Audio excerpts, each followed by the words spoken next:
안녕하세요. 도모 뒷담화라고 하는 방송을 갑자기 진행을 하게 됐는데 홍대 모처에서 모여서 도모 뒷담화라고 하는 팟캐스트를 저희가 한번 도전해 보기로 했습니다. 저는 이제 첫화 진행을 맡은 그리고 최근에 전환 집행위원장을 맡게 된 정재한이라고 합니다.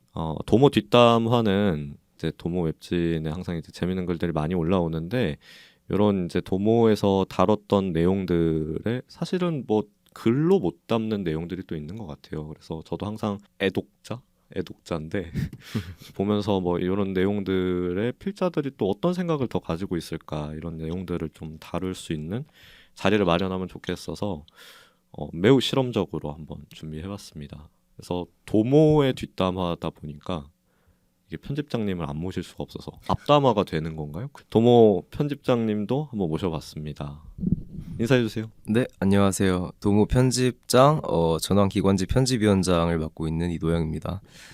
맨날 글로만 인사를 드렸었는데 이렇게 또 목소리로 처음 인사를 드리게 되었습니다. 반갑습니다. 이런 거 처음이시죠? 네, 완전 큰일 났는데요. 어떡하죠? 그러니까 아니 맨날 글만 쓰시다가 이게 말로 하려고 하니까 약간 떨리실 것 같아요. 네, 그러니까요. 그죠? 영상이 아닌 게 어디야 그래도. 그러게요. 그래서 뭐 편집장님도 뭐 그런 생각 드시겠지만 뭐 글로만 항상 담을 수 있는 내용도 좀 한정적이잖아요. 그쵸. 글이라고 하는 형식도 좀 있고 또 글의 지면이 너무 길어지니까 네. 그런 내용도 이제 못 담아서 아쉬우셨을 텐데 이게 재밌을지를 모르겠어요. 저도 뭐 한번 해봐야겠다 그냥 마음만 먹고 바로 이제 녹음을 하게 됐는데 뭐 얼마나 이제 진행될지 재밌을지 이런 건 모르겠지만 뭐 같이 좀 잘 해보자고요. 네, 화이팅. 노력해 볼게요. 네, 알겠습니다. 오늘 도모 뒷담화 무려 첫 회의 이제 주제는 레이와 신생구미와 일본 총선입니다.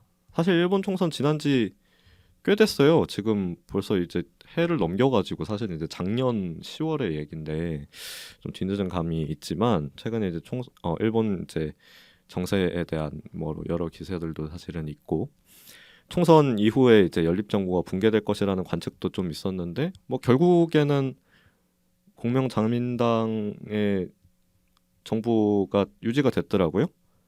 이시바 총리가 재선출됐었잖아요. 네. 그래서 과반이 안 되는 소수 정부가 앞으로 이제 계속 전국을 운영을 해나갈 텐데 아무래도 고민이 좀 많을 것 같아요. 야당도 지금 다수고, 근데 또 야당도 뭐 전반적으로 이제 하나의 목소리를 내고 있지는 않은 상황이라 앞으로의 전국에서의 이시바 총리의 어떤 협상력 그리고 이제 소수 정부로서의 전국 타개력 이런 것들이 많이 노출될 것 같습니다.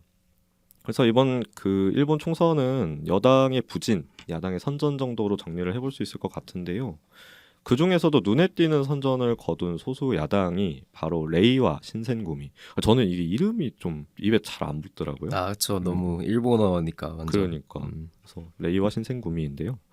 총선 기간에 일본까지 다녀오신 오준승 필자님이 또 이 도모의 레이와 신센구미에 대한 스케치를 일본 총선과 함께 두 차례에 걸쳐서 매우 흥미로운 관점에서 저 되게 재밌게 읽었는데 흥미로운 관점에서 적어주셨더라고요.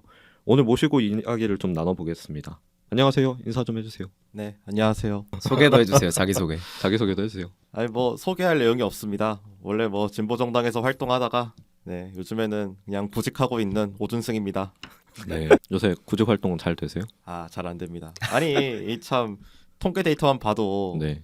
일자리가 이렇게 없지 않습니까? 새로 구인하는. 그러니까 요새 뭐 구직난이잖아요. 구직난. 먹고 살기 힘들다. 그렇습니다. 근데 그런 와중에 이제 일본까지 뭐 이게 하필이면은 해가 지나가지고 좀 그런데 작년에 일본도 다녀오셨잖아요. 그래서 그런 얘기도 있었어요. 이제 오준승 씨가 일본으로 이민 준비를 하고 있다. 일본을 이제 하도 많이 왔다 갔다 하고 하니까.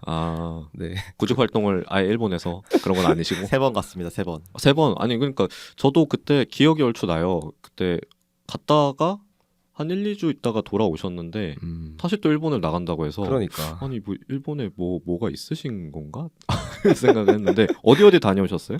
예. 뭐 다카마스랑 세토네 쪽에 친구들이랑 한번 같이 갔다 왔었고요. 네. 그다음에 뭐 삿포로나 이쪽으로 한번 갔다 왔고 마지막으로 하코다테 쪽으로 한번 갔다 왔습니다. 홋카이도만 2번을 갔다 오셨네요. 홋카이도만 2번을 갔다 왔습니다. 야, 그렇구나. 일본 총선 기간 때 다녀오신 거잖아요. 네, 그죠? 마지막 갔을 때가 일본 총선 기간이었고 그때 어디로 갔다? 그때가 일본 딱 저기 투표일과 투표일 전날 이 딱 그 3일 4일 정도 여행할 때 겹쳐가지고 네. 어디로 가셨어요? 그때가 홋카이도 가셨던 네, 거 홋카이도 아니에요? 마지막에 갔을 때. 그때 갔다 오셨군요.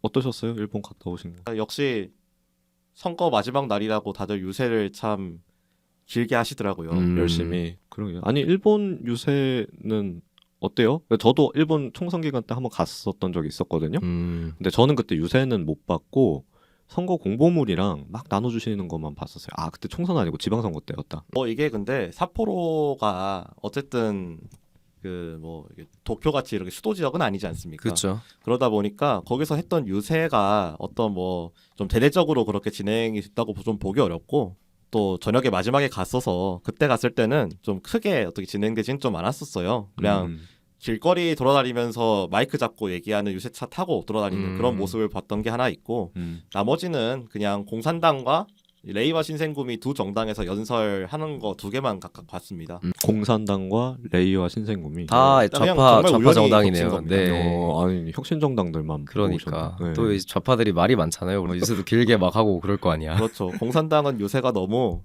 그 한국에서 좀 네. 연설 유세하는 느낌으로 좀 그렇게 진행하더라고요. 또 우리 물론 같은 이- 사람들이 많이 이 지역에 지역구 후보가 나와서 그런 걸 수도 있겠죠. 네. 한국에서 유세하는 것처럼이라면은 뭐 어떻게? 그 뭐 일반적으로 선거 유세 가보시면은 이제 지지자들이 피켓 들고 박수 치고 자기 정당 홍보하고 내가 이래서 그래서 하고 뭐 이런 얘기들 있지 않습니까? 내가 되면은 내가 득표율 잘 나오면은 석패율로 비례대표 의원이 될 수도 있다. 이런 얘기도 막 하고. 아, 그렇죠. 네, 일본은 아까 석패율제가 하다가 있죠. 이제 예. 뭐 비자금 사건 관련된 기사도 터뜨렸다. 이런 얘기 그냥 계속 하는 거죠. 그렇군요. 석패율제가 있는 게 좀 신기한 것 같아요. 그러니까 어쨌든 이제 내가 이번에 떨어지더라도 많이 받으면 난 당선될 수 있어. 이런 얘기가 자연스러운 거잖아요. 그렇죠. 특히 이게 지역별로 비례대표제를 운영하고 있다 보니까 그쵸. 각 지역구에 출마하는 후보들이 내가 많이 받으면 우리 지역에서 의원이 생길 수 있다. 내가 당선되지 않더라도 그래서 나를 찍어달라라고 하는 동인 요인도 되고 또 마찬가지로 출마 요인도 좀 되는 것 같습니다. 알겠습니다. 또 일본이 한창 핫할 때 다녀오셨는데 재밌는 얘기를 좀 오늘 해주실 수 있을 것 같아요. 또 근접한 거리에서 보셨으니까. 레이와 신센구미, 저는 사실은 간간히 이름만 들어본 정당이거든요. 이게 이 정당에 대해서 막 찾아보거나 이러지는 않았는데 정확히 어떤 정당인가요? 이걸 어떻게 얘기하면 좋을지 좀 고민이 되는데요. 최근에 처음에 당이 만들어졌을 때는 이 당이 혁신정당이나 아니냐 가지고 좀 약간의 말이 있었던 것으로 저는 알고 있습니다. 근데 지금 분류로 보자면은 혁신정당, 그러니까 한국으로 치면 진보정당으로 분류할 수 있는 정당인 것 같고요. 녹색당 같은 경우에도 처음에 한국에서 당이 나왔을 때 나왔던 표현이 우리는 뭐 진보정당은 아니다라고 얘기를 했던 것처럼 마찬가지로 이 당도 좀 정체성이 좀 어떤 거로 분류하는 게 맞냐에 대한 얘기가 있었던 것으로 알고 있는데 어쨌든 지금 녹색당도 진보정당이라고 얘기하지 않습니까? 그에 마찬가지로 여기서 혁신정당이라고 좀 볼 수 있는 소지가 거의 대부분인 것 같습니다. 그런 면에서 좀 흥미로우셨던 거잖아요. 그죠? 혁신정당이고 또 결과적으로는 어쨌든 또 선전을 했고 이런 것들 때문에 좀 눈여겨보셨을 텐데 일본 갔을 때 레이와 신생구미 그 유세차도 보셨다면서요? 그렇죠. 그때도 좀 약간 흥미로우셨어요? 그때 했던 발언들이 물론 그 레이와 신생구미는 지역구 후보를 내지 않았어요. 삿포로 지역에서는. 네. 그러다 보니까 비례대표 후보 혹은 또 지지자 혹은 대표 어느 사람인지 저는 잘 모르겠는데 네. 그거를 본인이 드러내놓고 얘기를 하지 않았기 때문에 제 기억상으로는 레이와 신생구미가 가지고 있던 여러 논리 정당에 대한 뭐 얘기들 이런 얘기들을 좀 집중적으로 계속 반복해서 얘기하는 경향성이 있었습니다. 뭐 이거는 제가 나중에 뒤에 선거 전략 부분에서 좀 얘기를 드릴 수 있는 내용인 것 같고요. 그래서 그건 좀 뒤에 말씀을 좀 드리겠습니다. 알겠습니다. 어쨌든 좀 되게 흥미롭게 지켜보셨을 것 같은데 저도 그 글 보고 도모 글 보고 그리고 오늘 이제 녹음 준비하면서도 이렇게 좀 보면서 선거 공보물이나 사진컵 같은 게 되게 많이 남아 있더라고요. 선거 현장, 유세 현장의 사진컵. 뭐 영상은 못 봤어요. 영상은 이번 선거 영상은 저는 본 적은 없는데 이제 그런 것들을 이제 보다 보니까 약간 이 정당이 다양성 같은 것들을 좀 강조하는 정당인가? 이런 느낌이 좀 들었었어요. 그런 정당이에요? 공식적으로는 그렇다고 볼 수 있죠. 이게 저번 참의원 선거에서 일본 같은 경우에는 약간 설명을 드리면 참의원 선거에서는 개방형 비례대표 투표를 해요. 그러니까 한국처럼 그 정당명만 찍는 게 아니라 정당명을 적고 그 옆에 비례대표 후보 이름을 적어요. 아. 그렇게 해서 투표를 해서 가장 많이 득표한 순번대로 이제 뭐 3번에 배치, 뭐 1번에 배치 이렇게 되는 건데요. 아니 그러면은 이제 그런 거죠. 그러니까 우리는 폐쇄형 비례대표 투표잖아요. 그쵸. 그래서 우리는 당만 딱 찍으면 그 당에서 그 당선자 리스트를 만들어서 후보 리스트를 만들어서 그걸 이제 득표별로 바로 이제 배정하는 방식인데 개방형이라고 하는 말은 이제 유권자들이 직접 지지하는 정당 찍고 그 옆에다가 이름을 이렇게 적어서 명부의 순서까지 그렇죠. 정하는 거죠. 그러니까 그렇죠. 내가 당선시킬 후보를 정할 수가 있는 네네. 거잖아요. 이 폐쇄형은 지금 중의원 선거에서 그렇게 진행하고 있고 네. 참의원 선거는 그렇게 개방형으로 진행을 하고 있는데 네. 다만 이 개방형을 무조건 하는 게 아니고요. 네. 그 비례대표 제 기억상으로는 아마 2명 정도를 정당에서 특정 번호와 후보를 같이 지정해서 할 수 있습니다. 그러니까 2명 정도는 폐쇄형으로 배치를 할 수 있는 거죠. 네, 그때 이제 전략적으로 1번과 2번에 그 이제 장애가 있으신 두 분을 비례대표 후보로 배치를 했던 게 있었습니다. 예. 근데 다만 뭐 이 정당이 그렇다고 해서 무조건 소수자만 비례대표 앞번에 배치하고 뭐 이런 정당이냐? 네, 그렇지는 않고요. 지금 중임원 당선되신 분들 같은 경우에 아마 석패율 제도를 통해서 올라간 것도 있겠지만 뭐 예를 들어서 오사카 시장하고 이제 강하게 항의해서 문제를 제기했던 사람이 이제 국회의원이 됐는데 그분이 다시 한 번 더 비례로 뭐 아마 석패율이겠지만 그렇게 다시 들어가는 케이스도 있고요. 제가 좀 봤을 때 인상 깊었던 후보는 자영업자 중소상공인 후보가 또 있었습니다. 그러니까 정확하게는 기업인이죠. 뭐 30년 동안 내가 중소기업을 운영했다. 이런 기업인도 또 비례대표로 해서 들어갔더라고요. 좀 그 부분이 좀 인상 깊었습니다. 지역에서 정치했던 사람분도 있고 이제 이런 분들이 좀 중임원이 어쨌든 중임원이 참의원보다 훨씬 중요한 기구거든요. 일본의 정치 제도에서는. 그죠 하원이잖아요. 네네 하원이니까요. 상원에서는 뭐 일본은행장 인준 같은 그런 역할만 하고 네. 실질적으로 모든 결정은 하원에서 하기 때문에요. 그래서 그 중임원 선거에서는 소수자보다는 제가 보기엔 좀 약간 정치 경력이 있거나 네. 좀 예를 들어 환경 운동을 했던 오랫동안 운동권이었던 분이라던가 이런 분들이 좀 많이 들어간 것으로 알고 있습니다. 좀 참여원 선거에서는 상징성 있는 분들을 배치했지만 실제로 중의원 선거에서 레이와 신생구미는 꼭 그렇지만은 않았다. 약간 이런 그렇죠. 얘기로 좀 들려요. 네. 네네. 아 그렇구나. 뭐 되게 재밌네요. 개방형 비례대표죠. 우리는 사실 상상 안 가잖아요. 그렇죠. 투표장에 그럼 연필을 들고 들어간다는 거 아니야? 뭐 거기에 펜이 이렇게 있지 일본은 않을까요? 직접 그 안에? 기입을 네. 정당명도 하니까요. 그래. 뭐 그래서 보니까 한자로 이름을 쓰니까 그 한자가 틀리면 뭐 이제 아닌 걸로 그 취급한다 이런 얘기도 있더라고요. 아, 네. 그렇구나. 그럴 수 있겠네요. 뭐 이게 약간 참고로 말씀드리면 야마모토 타로 씨가 참의원 선거 때 개방형 비례대표 후보로 출마를 했었는데요. 그분이 이제 레이와 그때, 대표인 네, 거죠. 레이와 신생구미 네네. 대표시고요. 이제 그분이 당을 만들었기 때문에 약간 명사정당적인 측면이 있는데 어쨌든 이분이 그때 모든 비례대표 후보들 중에서요. 일본에 있던 가장 많은 득표를 얻었었어요. 그러니까 자기 기입식으로 야마모토 타로 씨라고 쓴 사람이 제일 많았던 거죠. 그때 인원수가. 제가 기억하기로 거의 한 90만 표가 넘었던 것으로 알고 있습니다. 한 명이 90만 표라는 그렇죠. 표를 압도적 1등을 그래. 했고 그분이 3등이 됐는데 이제 특정 틀 제도로 1, 2번이 장애 명부였기 때문에 네, 그래서 야마모토 타로 씨는 떨어졌어요. 그때 1, 2번까지만 비례가 됐거든요. 아, 3번까지 당선이 안 됐어요. 네네. 좀 억울하시겠는데? 뭐 억울하진 않다. 뭐 나중에 당을 위해서 중의원 됐으니까 그렇게 뭐. 한 거다. 아, 네. 앞으로 더 열심히 해서 들어가겠다 뭐 이런 네네. 얘기를 했죠. 그렇군요. 근데 뭐 야마모토 타로 개인도 어쨌든 아까 말씀하신 것처럼 참의원보다 중의원이 훨씬 더 많은 권한을 가지고 있는 의회다 보니까 중의원 선거를 많이 노렸을 것 같아요. 그 차회에 있을. 그러면 이번에 중의원으로 들어가신 건가요? 네, 당선이 됐지 제 않나요? 기억상으로는 이게 그 이후에 보궐선거 비슷하게 해서 네. 참의원 지역구로 들어갔던 것 같은데요. 아 그랬었나요? 그러면 아니고 그렇구나. 이런 건 또 찾아보면 금방 나오지 않을까요? 잠깐만. 네. 또 한번 네. 봐야 될 텐데. 네, 네. 아니 제가 야마모토 타로 씨 아 사실 참의원이네. 네. 참의원이요? 참의원 선거에서 당선. 결국에 이제 참의원으로 재선인가요? 삼선인가요? 지금 원래 재선 의원이었으니까요. 의원이고. 네. 원래 참의원이었잖아요. 그죠?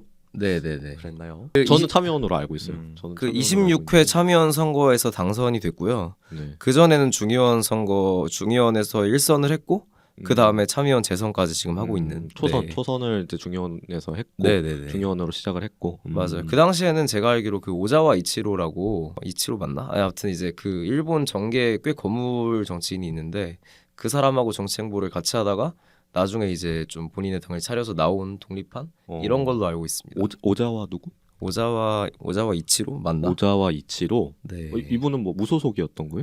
그분은 원래 이제 일본 민주당의 엄청 거물인 사람이었는데 근데 이제 이 사람도 그 민주당 주류랑 또 이견이 많이 있어갖고 나와서 탈당을 해서 자기 당을 차렸는데 그 당으로 야마모토 타로가 정치 생활을 시작한 걸로 알고 있어요. 네, 야마모토 타로랑 뭐 이제 레이와 신생구미에 대해서 우리가 좀 아주 스케치적인 이야기를 나눠봤는데 뭐 이 정당 잘 모르시는 분들도 계실 테니까요. 뭐 좀 더 우리가 이렇게 레이와 신생구미에 대해서 이해하려면 좀 알아야 되는 부분들 더 덧붙일 게 더 있으실까요? 아, 네네. 이 글을 제가 쓰면서 찾아봤던 내용들이 있는데 이게 글의 내용이 다 담기기가 좀 어려운 부분들이 있지 않습니까? 아, 그래서 그쵸. 네. 네, 좀 찾아봤어요. 찾아보니까 이 레이와 신생구미가 야마모토 타로 씨가 만든 정당이잖아요. 네. 근데 이분이 약간 발언을 좀 굉장히 이렇게 얘기하면 좀 좋지 않은데 소비자주의적인 굉장히 어떤 뭐 우리 보면은 어떤 경제보다는 무슨 논리를 뭐 이런 거보다는 비유 자체가 굉장히 약간 금융적이고 네, 좀 그런 비유를 많이 쓰세요. 뭐 예를 들자면 내가 선거운동을 이렇게 많이 돌았는데 이게 평범한 사람들이었으면은 그거 했겠냐, 내 돈 엄청 많이 쓰면서 했다, 이런 비유 있지 않습니까? 근데 하지만 금융치료한 내가 거다. 뭐를 위해서 이렇게 했다 이런 얘기를 많이 하시는데요. 네네. 그래서 이분 자체가 굉장히 그런 스타일이세요. 발언 자체가. 물론 이제 그렇기 때문에 오히려 어떤 자본주의에 익숙한 국민들 기준으로 보자면 좀 더 와닿을 수 있죠. 오히려 비유가. 네. 그래서 하다 보니까 좀 굉장히 재밌어요. 본인이 일본에 대한 비유도 일본 국민이 일본 국가에 대한 오너다. 그러니까 주인이라는 표현이 아니에요. 그냥 오너예요. 오너면 CEO 아닙니까? 그쵸. 네, 그렇게 얘기를 하는 거죠. 그래서 그 오너라는 비유를 정말 좋아하는데 이분이 레이와 신생구미 정당의 당원들을 어떻게 표현하냐면 오너즈라고 해요. 오너즈. 그렇죠. 주인들, 당 주인들이다. 주인들. CEO들이다. 굉장히 재밌죠. 표현 자체가. 오너즈 좀 특이하네. 네, 굉장히 그러게. 직관적이고, 그러니까 거의 약간 협동조합 회원이나 뭐 어떤 주주 정도로 거의 표현한 수준인 거거든요. 그 정도로 보면은 왠지 한국 진보 정당에서 얘기하면 굉장히 싫어할 그렇죠. 것 같은. 굉장히 노골적인 표현인데 네. 정말 쓰기 쉽지 않은 표현이고, 그리고 또 항상 인상 깊었던 지점이 이 정당 같은 경우에는요, 아마 당직자가 있겠지만 이렇게 뭐 대대적으로 그렇게 운영하기 쉽지 않지 않습니까? 그래서 네. 뭐 다양한 활동들, 뭐 교육 프로그램을 한다거나 아니면 뭐 정책을 짠다거나 이런 거에 대해서 자봉단을 운영하고 있는 것 같습니다. 자봉단? 네, 당원, 우리 진보정당 같은 경우에는 당원이 곧 진성 당원이고 곧 활동가라는 기본적인 개념 속에서 움직이는 거지 않습니까? 그쵸. 그러니까 네. 여기는 그게 아닌 거예요. 당원은 그냥 이제 투표권을 가지시는 거고, 그래서 투표권이라는 거는 뭐 당원이 다 같은 당원은 아니니까 좀 돈을 많이 낸 당원은 총회에 참석할 권리가 있는 거예요. 뭐 정보를 받아보고 그리고 실제로 어떤 활동은 자봉단이 하는 거예요. 뭐 예를 들어서 전단지를 나눠준다거나 벽보를 붙인다거나 뭐 어떤 교육을 듣거나 뭐 이런 여러 프로그램으로서의 정당 내 활동은 별도로 자봉단에 가입해서 진행을 하게 돼 있는 거예요. 네, 이 부분이 좀 약간 특이했다. 제가 봤을 때는. 그러면 이제 꼭 당원이 아닌 경우도 있겠네요. 그 자봉단을 하시는 분들 중에서. 제가 그것까지 확인하지는 못했어요. 다만 모집이 애초에 별도로 돼 있더라고요. 아하. 네. 자봉단, 그러니까 자원봉사. 네, 그렇죠. 자원봉사단이 있는 네. 거예요. 그러면은 그 당은 당의 간부가 없는 건가요? 간부는 존재하죠. 간부는 존재하고. 그러니까 여기서의 간부라고 얘기하는 말인즉 무엇이냐? 그러니까 예를 들자면은 뭐 중앙위원장, 뭐 사포로시 뭐시기 위원장 뭐 뭐 이런 지역- 직책이 있는 거죠. 지역당 위원장 그렇죠. 뭐 이런 지역당 거. 위원장. 네, 그런 직책들이 있는데 여기 보시면은 뭐 포스터 붙이기 의뢰, 뭐 사무소 내에서 사무 작업, 전화 걸기, 발송 작업, 뭐 영상 편집 및 보조, 문자 보조, 선거 기간 중 활동 뭐 이런 내용들로 해서 자봉단을 모집해서 운영을 하고 있는 거죠. 그래서 자기들을 스스로 신개념 풀뿌리 조직이다 라고 주장을 하는 것 같아요. 근데 실제로 보면 그렇게 전국에 어떤 풀뿌리적인 기반이 있는 정당은 아니거든요. 근데 그런 기반은 오히려 노조나 기타 등등의 연계가 잘 되어 있는 일본 공산당이 좀 그런 조직이지 실제로 여기는 그런 조직이라고 보기 어렵지만 자기들 스스로를 풀뿌리 조직이라고 주장하는 게 이런 자봉단적인 운영을 기반으로 하고 있다고 하기 때문에 그렇다. 그리고 또 인상 깊었던 마지막이 후보자를 공모하는 부분이에요. 한국의 진보정당은 굉장히 익숙한 방식으로 하지 않습니까? 상향식으로 네. 네, 올려보내는 그런 그쵸. 당원의 투표를 네. 통해서 이렇게 올려보내는 구조인데 여기는 뭐 일본 정당들이 대부분 다 그럴 수 있겠지만 서류를 재요. 서류를 네, 낸다. 비례대표든 지역구든 어. 내가 누구에게 출마하고 싶다. 후보자가 되고 싶다. 그런 아, 스스로에 대해서 이력서를 써서 그러니까 약간 그렇죠. 취업하듯이? 취업하듯이 이력서를 써서 내는 겁니다. 내서 서류가 탈락하면은 안타까운 일인 거고 되면은 면접을 하게 돼요. 면접. 네, 그래서 면접도 통과되면은 유자격자로 등록이 되고요. 그래서 이 적격 판정을 면접을 통과해서 받으면 네. 그 다음에 선거구 등에 대해서는 별도 협의하여 결정한다. 그 국민의힘이나 민주당이 하는 방식에 좀 더 가까운 거네요. 진보 정당의 방식보다는. 그렇죠. 어떻게 보면 이렇게 다 100% 전략 공천이라고 볼 수 있는 거고요. 네. 그러다 보니까 뭐 예를 들자면 특정틀 제도 같은 경우에 그렇게 좀 소수자 배치를 한다거나 할 때 전략적인 판단을 하면서 후보자를 낼 수 있었던 것으로 보입니다. 그러니까 이제 당 중앙이 기본적으로 이게 공천이잖아요. 그러니까 말은 뭐 이력서 내고 이렇게 하는 거지만 사실 이게 한국도 똑같잖아요. 이게 공천 심사 과정이라고 하는 게 뭐 그렇죠. 뭐 기본적인 이제 서류를 제출하고 그 서류들을 심사하고 공천 심사위원들이 이제 모여가지고 개별 이제 후보자들 면담하고 그리고 그 결과를 가지고서 또 공천 여부 결정하고 뭐 이렇고 사실 이거는 뭐 진보 정당도 똑같거든요. 근데 진보 정당의 경우에는 이제 그 과정에서 당내 경선을 또 한다는 게 또 있는 것일 뿐인데 이제 그런 이제 절차들을 통해서 후보를 이제 결정을 한다. 그게 이제 레이와 신생구미가 좀 가지는 건데 이제 그 틀 속에서도 약간 이제 컨셉을 아예 기업적인 면으로 좀 잡은 것 같아요. 약간 그러게요, 말이에요. 약간 기업 운영하듯이 뭔가 이렇게 좀 잡는 그런 이제 느낌이네요. 그 부분도 좀 독특하네요. 근데 일본 다른 정당들도 그렇지는 않나요? 그거는 아마 저보다 이도영 편집장님이 일본을 더 많이 일본을 사랑하시는 사랑하시니까. 아 자꾸 이제 막 친일파 몰이 이런 거 하시면 안 됩니다. 아니야. 일본 좋아하죠. 다른 정당들 그러니까 제가 인지하기로는 저는 이제 어쨌든 주로 진보 정당 운동을 또 했으니까 혁신 정당 이런 쪽은 좀 찾아본 적이 있었는데 과거에 그러니까 뭐 일본 공산당 같은 경우에는 예를 들어서 의외라면 의외인데 어쨌든 한국은 민주노동당 이래로 계속 진성당원제로 투표를 했잖아요. 당내에서 경선을 했고. 근데 이제 공산당 굉장히 어떤 하향식의 정당이더라고요. 그래서 이제 중앙위원회나 어떤 뭐 서기국 뭐 상부 단위에서 결정한 대로 사실상 이제 지방이 이행할 수밖에 없는 구조가 되어 있고 네. 그래서 이제 아무래도 요즘 바로 얼마 전에 그런 어떤 비민주적이라고 할 수 있는 어떤 내부 시스템에 대해서 문제 제기를 했던 당원들이 막 쫓겨나고 당해서 이런 일들도 있긴 했거든요. 그래서 일본의 어떤 공천 문화라든가 정치 시스템이 전반적으로 저는 뭐 꼭 예를 들면 투표를 한다거나 이런 방식만이 민주적이라고 생각하지는 않지만 네.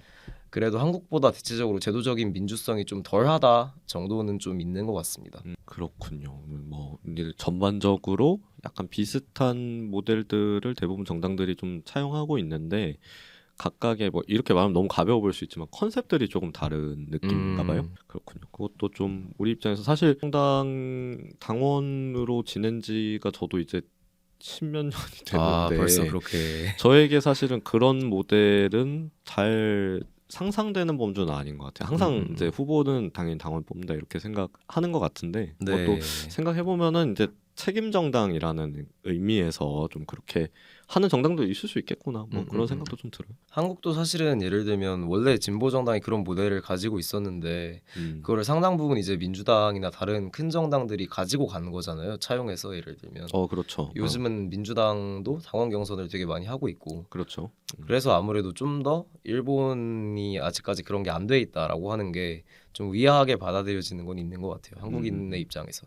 어쩌면 이게 저는 좀 그런 생각도 좀 하는데 얘기가 좀 나온 김에 짧게만 뭐 얘기를 조금 나눠보고 하자면, 그러니까 저는 이번에 그러니까 레이와 신생구미를 보면서도 그 아까 이제 오준승 필자님께서 그 얘기도 해주셨잖아요. 이제 내가 돈을 이만큼 써서 이렇게 선거운동 하고 있는데 이거 돈 진짜 장난 아니게 된다. 내가 이거 왜 하냐?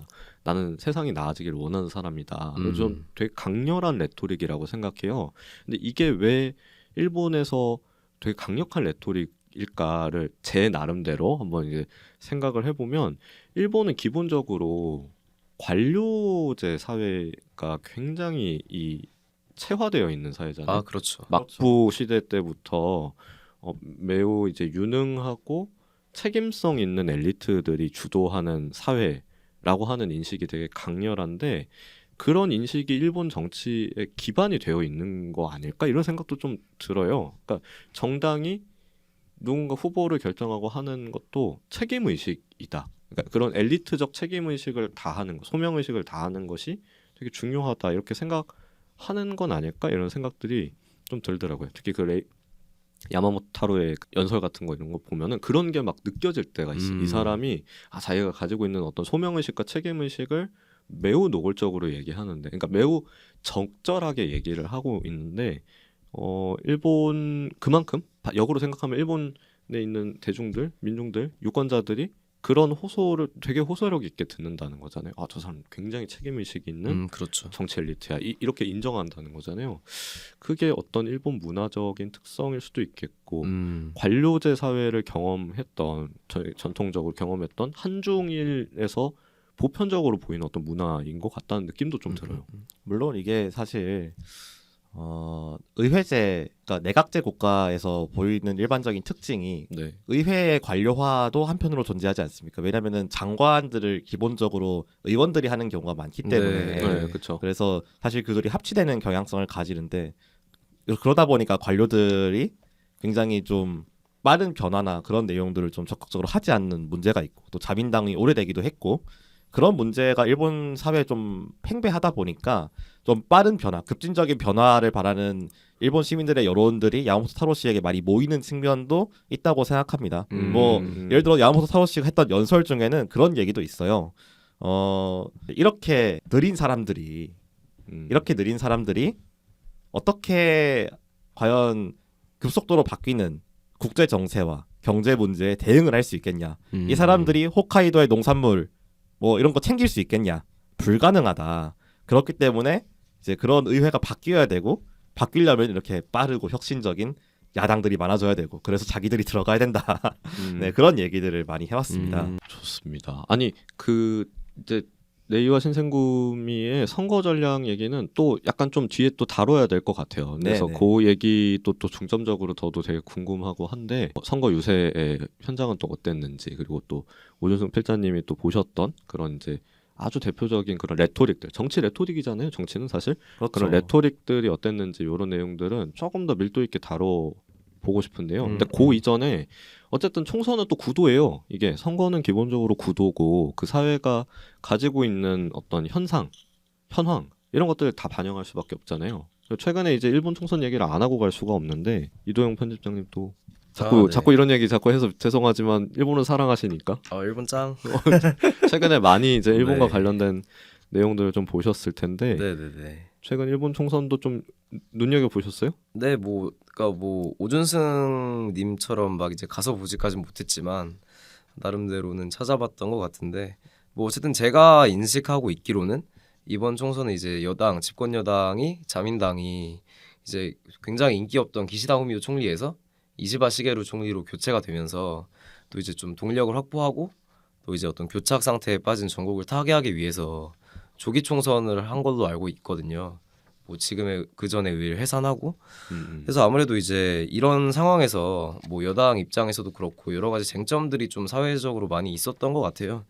그 쟁점들을 간단하게 좀 오준승 님이 설명을 한번 해주시면 좋지 않을까 싶은데요. 네네. 일본 같은 경우에 제가 그래도 적어놨지만 그 일본 같은 경우에 핵심적인 쟁점의 사안이 됐던 것은 인플레이션 문제였어요. 그리고 일본의 화폐가치 절하죠. 사실 금리 문제가 화폐가치 절하인데 어쨌든 그 두 가지 부분이 핵심적인 쟁점 사항으로 떠올랐다. 즉 실질 소득의 감소 문제가 좀 심각하게 제기되었다고 볼 수 있고 그게 핵심적인 쟁점이었습니다. 물론 그 뒤에 이제 소위 말하는 비자금 사건이 또 마지막 결정타가 되긴 했지만 비자금 네, 사건. 맞아요. 네, 봤어요. 네. 예. 네, 그것도 이제 제가 글에 적어놨는데 네. 네, 뭐 제가 길게 설명할 건 아니라 약간 생략을 하고 네. 네, 뭐 일본 자민당이 그 여러 파벌들이 있지 않습니까? 그 파벌들이 실질적으로 한국으로 치면은 특수활동비 같은 거죠. 그런 식으로 정치 연구비들을 다 이렇게 약간 비자금처럼 사용했다는 뭐 그런 의혹인데요. 아. 네네. 어쨌든 그것 때문에 일본에서도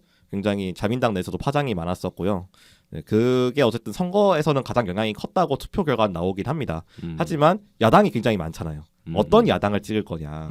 네, 그런 판단에서는 좀 정치와 돈 문제 이외의 것들에서 특히 얘기했던 그 인플레이션 문제 그리고 네, 소비세 문제 뭐 이런 여러 가지 쟁점들이 핵심적으로 좀 다뤄지는 판단의 근거가 되는 그런 사안이었던 것 같습니다. 이게 굉장히 재밌지 않습니까? 한국 같은 경우에도 어쨌든 소선거구제잖아요. 중의원 선거도 소선거구제거든요. 아, 그런데 네. 일본은 다양한 의회가 구성되고 한국은 양당제로 왜 구성이 되냐? 네. 이게 그러게요. 찾아보니까 음.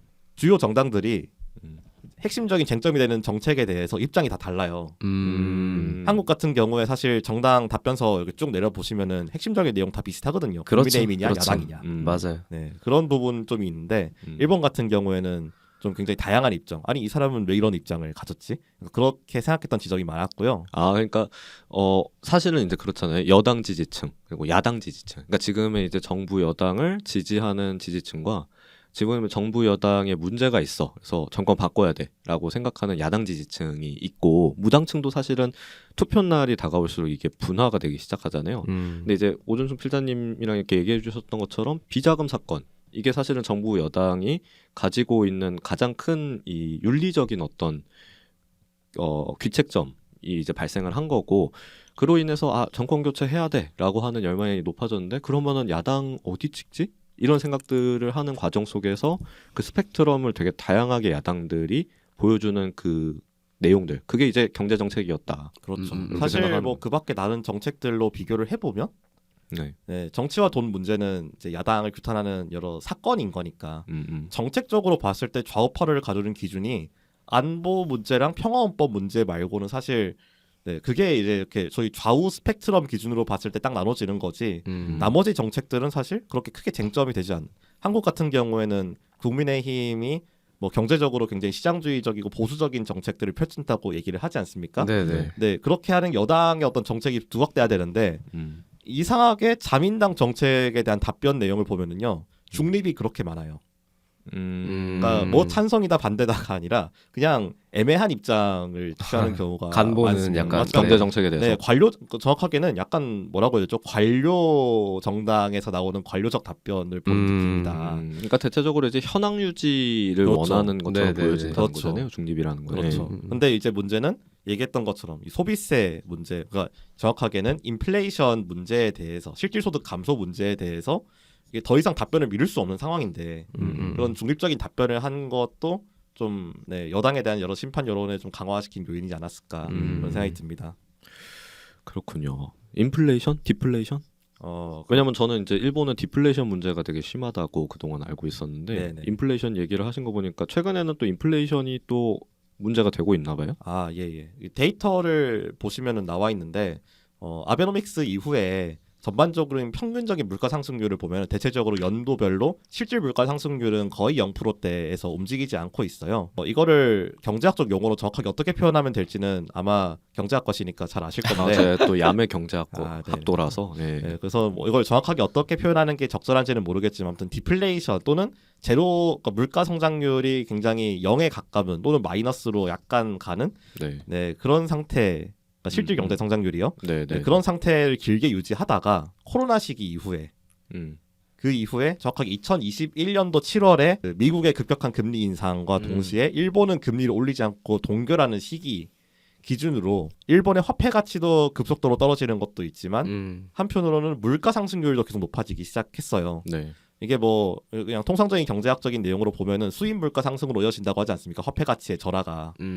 네, 그런 측면이 일본에서도 똑같이 발생을 했고 제가 기억하기로 2021년도 7월 기준으로 거의 화폐 가치가 46% 이상 떨어지는 네, 최고점 기준으로 그런 상황이 일어났으니까 어쨌든 실질적으로 보면은 전 세계 기준으로 봤을 때 일본 국민들이 가지고 있는 실질 소득은 줄어드는 결과가 됐죠. 왜냐면 네, 일본의 화폐 임금은 가치가 떨어졌기 줄어드는데. 때문에 네네네. 그런 측면도 있고 물가 상승률 때문에 또 네, 월급은 오르지 않는데 네. 그런 문제가 생겼고 물론 기시다 정부가 네. 그 물가 상승률이 계속 높아지니까 일본 같은 경우에는 대기업 같은 경우에 정부와 기업이 이제 임금 협상을 하는데 이제 물가 상승률보다 많이 대기업은 임금을 높여주기로 했어요. 물론 중소기업은 그렇지 않았지만 그런데 임금은 내년도에 올라가는 거 아닙니까? 그러니까 그 여러 협상의 결과에 따라서 임금 상승과 물가 상승의 이런 선순환적인 구조가 반복이 되려면 네. 이게 그 이후에 돼야 되는데 선거는 당장 올해 치르는 거고 그러면 정권은 당연히 심판을 해야 되는 거 아니겠습니까? 그쵸.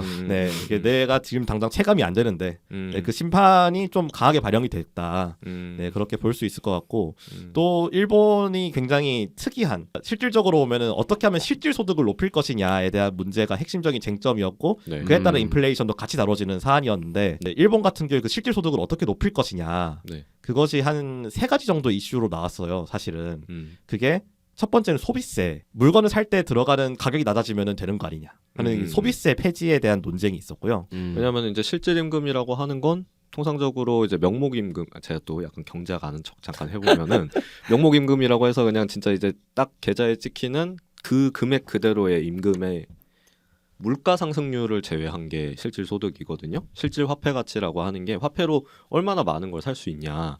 이걸 이제 확인하려고 하는 거기 때문에 화폐 가치가 반영된 게 이제 실질 임금인데 그렇기 때문에 이제 소비세 얘기가 나오는 게 당연한 것 같아요. 그러니까 개별 이제 임금들의 구매력을 높여준다. 그러면 실질 소득 올라가는 거 아니에요? 이런 그렇죠. 얘기잖아요. 그리고 우리 흔히 나오는 또 얘기 네. 있죠.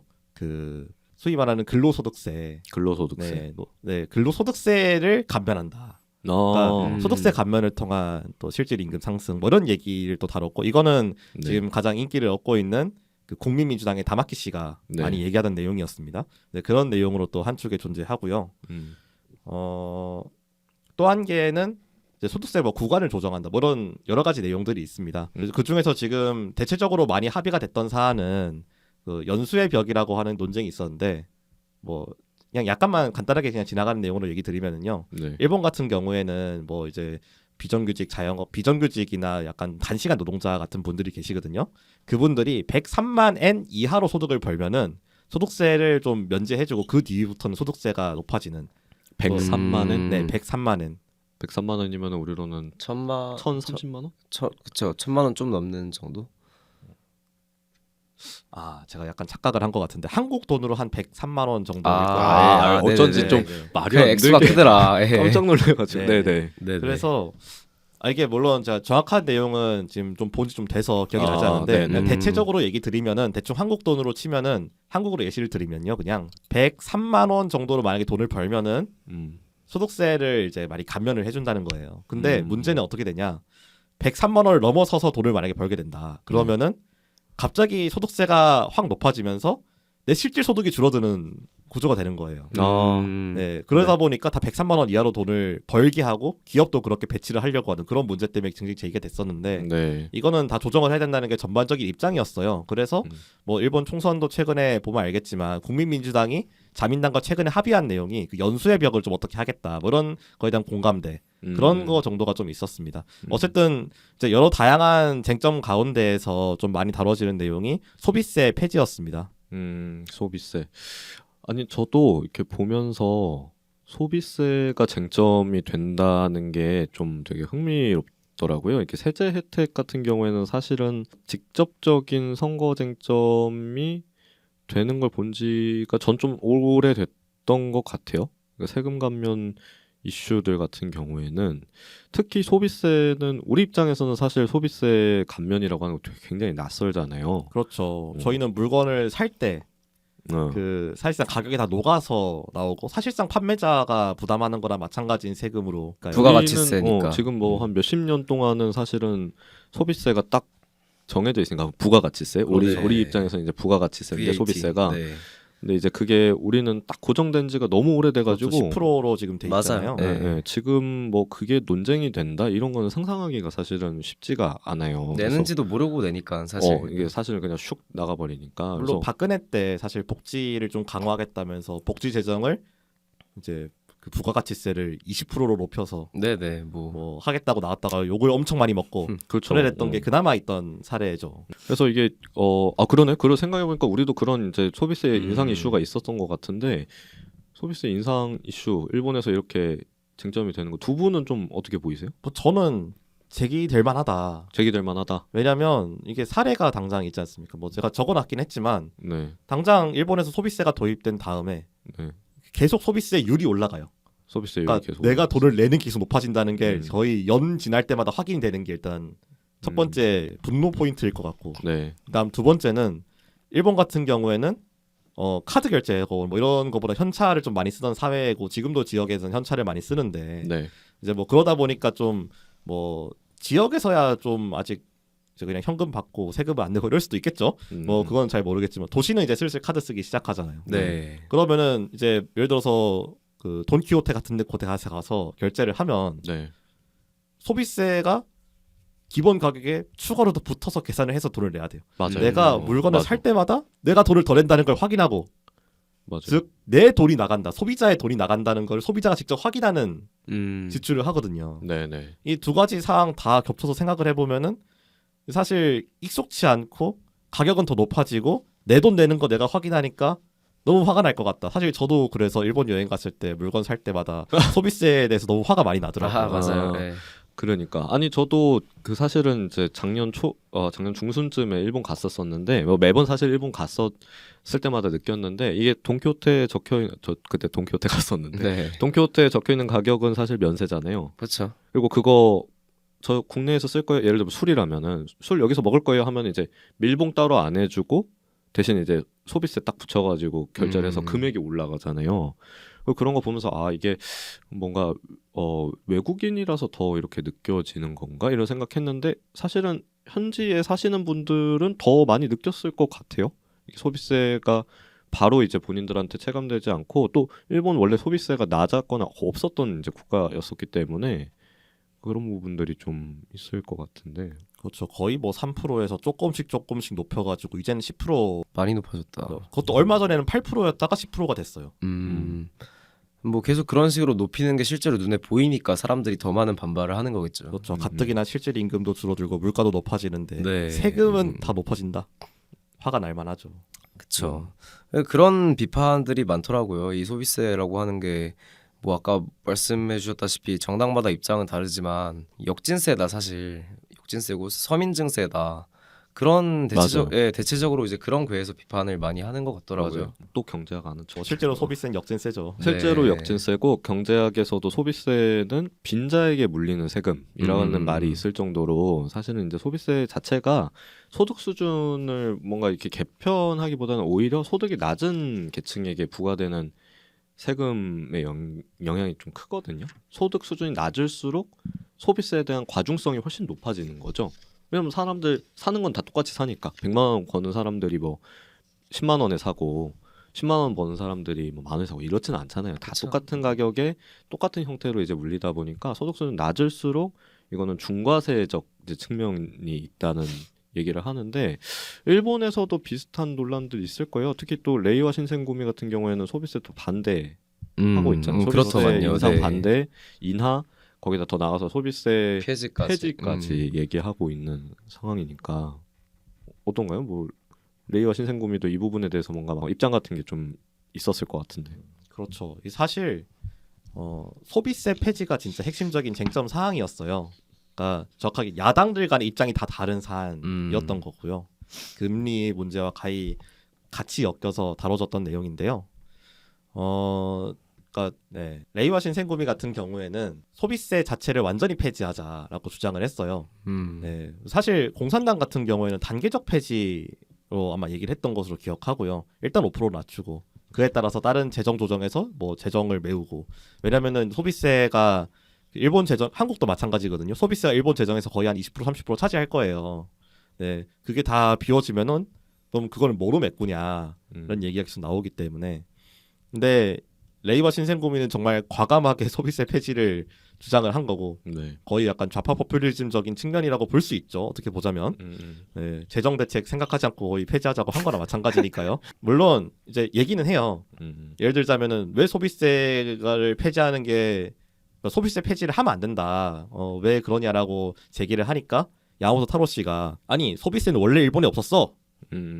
그거는 신자유주의 들어오면서 대기업 세금 깎아주고 법인세 세금 깎아주면서 그거 부족한 거 메꾸려고 서민들에게서 돈을 드는 거다. 그렇게 얘기를 했거든요. 그러니까 이 말인즉을 다르게 돌리면 그냥 대기업에서 그럼 세금 더 거두면 된다는 얘기인 거잖아요. 이거는 소비에 대한 벌금이다. 이런 극단적인 표현까지 써가면서 소비에 대한 벌금. 소비에 대한 벌금이다. 재밌네요. 재밌는 논리네요. 네, 굉장히 재밌는 표현들을 많이 썼습니다. 그래서 그렇게 주장을 하면서 거의 실질적으로 이 정당의 핵심 사안을 소비세 폐지를 걸고 간 거고, 이 정당의 그 공약이 있어요. 여러 공약들 중에서도 정확하게는 거기는 강령이죠. 강령에 그 10대 공약 같은 게 적혀 있는데, 네, 그 아마 8대 공약이었던 것 같아요. 네. 그 공약의 1번이 소비세 폐지예요. 소비세 폐지. 네. 애초에 이 당이 만들어진 것부터 소비세 폐지를 가지고 만들어진 당이거든요. 그러면은 계속 꾸준하게 소비세 폐지 입장이 있었던 거네요. 이번에 그렇죠. 이슈가 돼서 한번 얘기해봐야겠다 이게 아니라. 그렇죠. 그렇군요. 소비세. 사실 소비세 관련해서는 제가 뭐 글에 상세하게 다뤘기 때문에 제가 뭐 이걸 뭐 구구절절하게 더 얘기를 드릴 내용은 아닌 것 같고요. 네네. 다른 정당 입장도 보시면 다 나와 있어요. 네네. 그래서 그 보시면 될 것 같습니다. 다만 좀 굉장히 재밌는 지점이 그런 거였던 것 같아요. 금리 인상 인하 여부랑 마찬가지로 적용해서 이 논리대로면은 우파 정당이라고 분류되는 국민민주당과 레이와 신생구미가 손을 잡아야 되고, 그리고 서로 사이가 엄청나게 나쁜 일본 공산당과 입헌 민주당이 손을 잡아야 되는 정말 이상한 구조가 되지 않습니까? 그러니까 이러다 보니까 역설적으로 굉장히 다양한 선택지에 따라서 국민들이 좀 야당들을 좀 다양하게 골라줄 수 있는 그런 게 됐던 게 아닐까. 약간 이제 보수 야당도 공산당 정말 이제 진보 야당이잖아요. 그러니까 거의 좌파 말이 이상한데 아무튼 좌파. 그러니까 우파 야당과 좌파 야당이 특정한 정책들에 대해서 비슷한 입장을 취하고 있는 그 포지션. 물론 그렇죠. 이제 둘의 논거는 다르겠죠. 둘의 논거는 다르겠지만 찬반 여부로만 따져봤을 때 이제 그런 어떤 다변화된 지형 같은 것들이 좀 보였던 것 같다. 이런 얘기를 좀 해주신 것 같아요. 레이와 신생구미 얘기로 조금 다시 돌아와서 레이와 신생구미가 이제 법인세 인하의 문제를 또 다루더라고요. 그러니까 이게 그렇죠. 그동안 사실 이제 자민당 정부가 법인세를 인하해오면서 소비세 올린 거 아니냐 이런 이제 문제를 사실상 이제 제기한 것인데 이런 부분들이 전 또 인상 깊어요. 실제로 자민당 정부가 법인세 인하 정책을 꾸준히 펼쳐왔고 그에 반해서 이제 소비세는 당연히 세수 결손 발생하니까 소비세는 계속 이제 높여져 갔는데 이 부분들에 대해서 아주 적나라한 표현으로 막 비판을 했었잖아요. 그 글에도 제가 잠깐 봤던 것 같은데. 뭐라 했더라? 재원은 걱정하지 마세요. 원래 이 나라에는 소비세가 없었습니다. 1989년 이전에는 소비세가 아예 존재하지 않았습니다. 대기업과 부자들에게 특혜를 주기 위해 직간접적인 비율 시정을 위해 도입된 것입니다. 그러니까 직접세를 인하하고 대신 이제 간접세를 올린다. 이게 이제 직간접적인 비율 시정, 세금의 비율을 시정한 거다. 이렇게 이제 얘기를 하면서 소비세를 올리기 위해 그들의 세율이 낮아지는 일이, 여기서 그들은 이제 법인이죠. 기업이고 대기업 세율이 낮아지는 일이 계속되고 있습니다라고 야마모토 타로가 이제 언론에서 주장을 했었다는 거. 이게 되게 인상 깊더라고요. 그러니까 이런 이제 작동들이 있다는 부분들을 정확하게 지적하면서 이게 말하자면 이제 기업 대 소비자, 기업 대 시민 이런 이제 구도를 우리는 대변하는 정당이야. 이런 이제 얘기들을 했던 것 같아서 뭐 이게 무책임하다고 저는 느껴지진 않거든요. 이게 어쨌든 비율 조정의 문제니까 세금이라고 하는 것은. 네, 뭐 전선을 긋는 거죠. 그러니까 누구의 세금을 높이고 누구에게 세금을 낮추거나 혹은 복지를 줄 것이냐 이런 문제가 다 다뤄져 있는 거라서 되게 좀 흥미롭더라고요. 네. 그 소비세 얘기를 어쨌든 쭉 했는데 소비세 얘기가 너무 길어지는 것 같아서 네네네. 자세한 내용은 이제 관심 있으신 분들은 글에 너무 자세하게 잘 나와 있으니까 네, 동호 애독을 부탁드리겠습니다. 네. 네, 뭐 소비세나 경제 정책에 대한 얘기도 되게 중요하고 재밌었는데 아까도 말씀하셨는데 이 당의 선거 요새, 이 선거 요새랑 선거 전략이 굉장히 인상적이었다라고 말씀을 또 해주셨어요. 또 이제 글을 읽다 보니 이게 또 야마모토 타로 씨가 이 선거 요새 에서 보여주는 쇼맨십 이런 거를 또 많이 언급하셨는데 직접 들으셨나요 혹시? 유감스럽게도 야마모토 타로 씨가 사포로에 오지 않으셔서. 또 멀어서 안 오셨구나. 네. 근데 정말 한번 듣고 싶긴 해요. 네. 정말 말을 잘하시잖아요. 그쵸. 그러니까 아니 말을 진짜 잘하더라고요. 타로 씨 영상은 한국에도 보니까 번역 자막으로 달려서 많이 올라와 있더라고요 유튜브에. 그렇죠. 그래서 저도 이번에 이거 준비하면서 유튜브로 영상 몇 개를 찾아봤는데 일단은 선거운동 방식이 되게 특이하더라고요. 30초 발언 때 뭐 이런 거를 이제 준비해서 거기 이제 주변 유세장에 온 시민들이 30초 동안 질문을 하고 거기에 이제 야마모토 타로가 막 자기 정견에 대해서 막 얘기를 하는 그렇죠. 요런 이제 포맷으로 이제 하고 그래서 되게 뭐랄까요 이제 그림이 잘 나오더라고. 일단은 되게 역시 배우답게. 뭔가 연출되지 않은 날것의 어떤 이 정치 토론 같은 느낌이 거리 토론 같은 느낌이 돼서 확 그게 또 좋아 보였고 그리고 말을 기본적으로 잘해요. 그렇더라고요. 달변가더라고 완전히.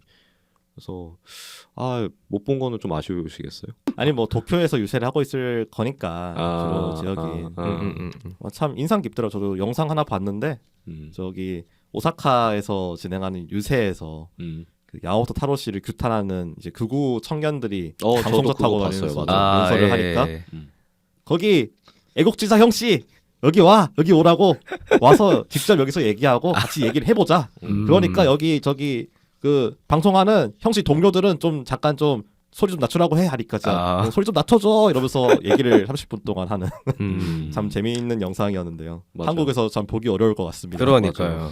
그러니까 예를 들면 이제 심상정 연설하고 있는데 태극기 부대라든가 태극기 부대 분들을 갑자기 이제 모셔가지고 물론 제 느낌엔 약간 태극기 부대 느낌보다는 조금 더 예의 바른 청년이셨던 것 같아요. 느낌상으로는. 그렇죠. 근데 뭐 뭔가 이제 그런 조금 이제 비판적인 생각을 가지고 있는 시민을 올려 세워가지고 같이 막 이렇게 연단해서 토론하고 이런 이제 느낌이잖아요. 그렇죠. 그죠? 좀 인상 깊더라고요.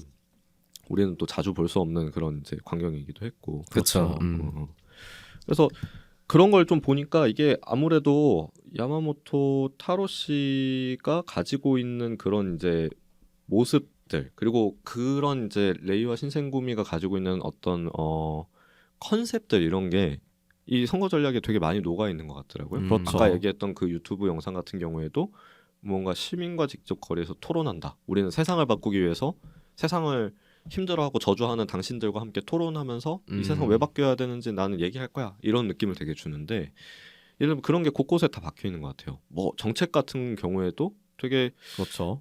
고유한 어떤 언어들 되게 많이 쓰잖아요. 그렇죠. 뭐 이번에도 선거 공약 같은 거 보셨을 거잖아요. 네네. 아니 사실 이 당명 자체가 굉장히 신선조. 이게 우리가 좀 와닿지 않는 거고 좀 신기하다 정도로 얘기하는 거지. 네.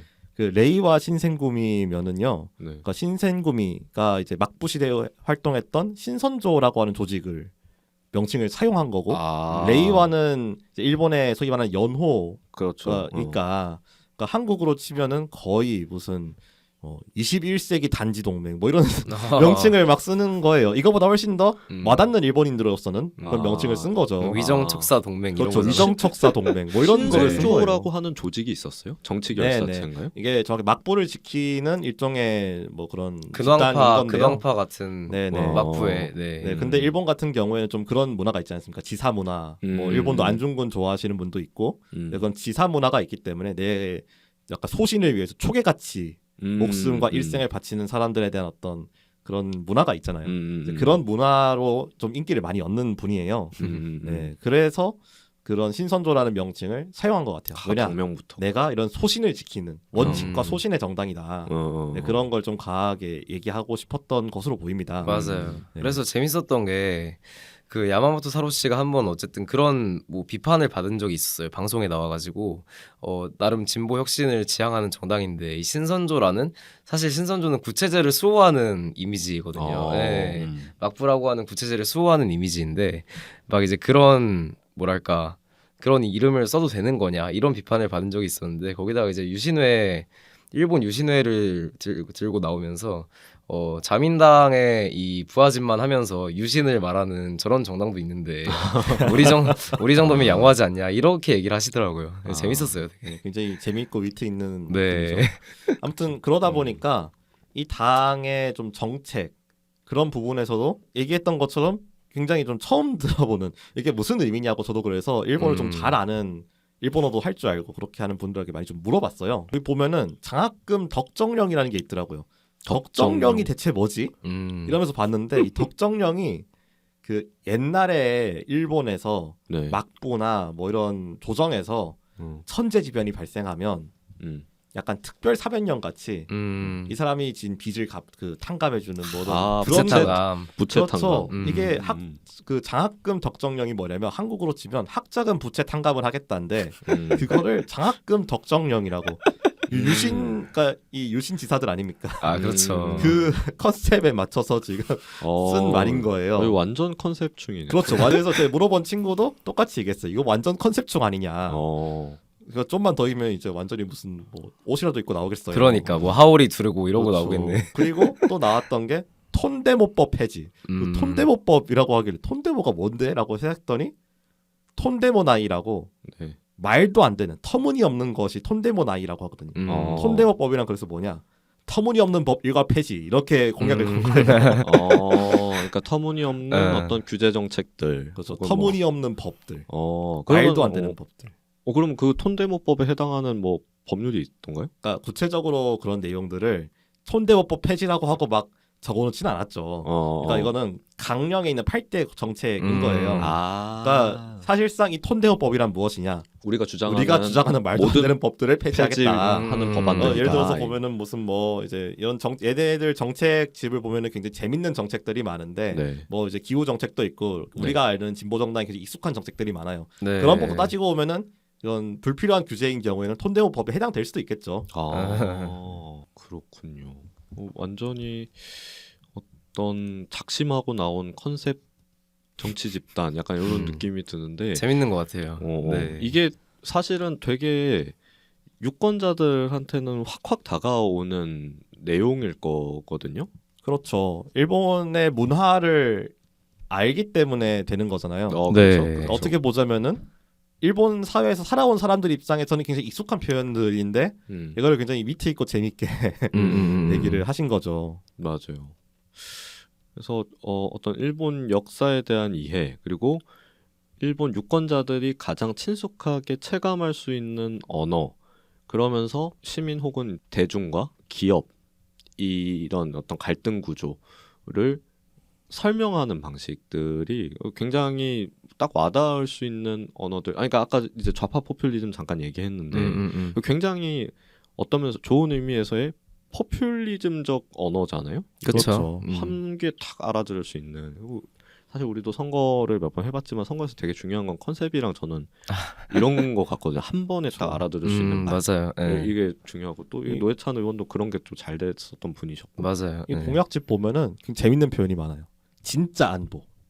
우리도 많이 쓰던 표현이죠. 진짜 안보. 네. 전쟁 비즈니스에는 가담하지 않는다. 전쟁 비즈니스. 그렇죠. 그게 진짜 안보다. 왜냐? 음. 그 논리가 그래요. 이웃 국가들과 친하게 지내면 좋은 거 아닌가요? 왜 싸우죠? 맞는 말이네.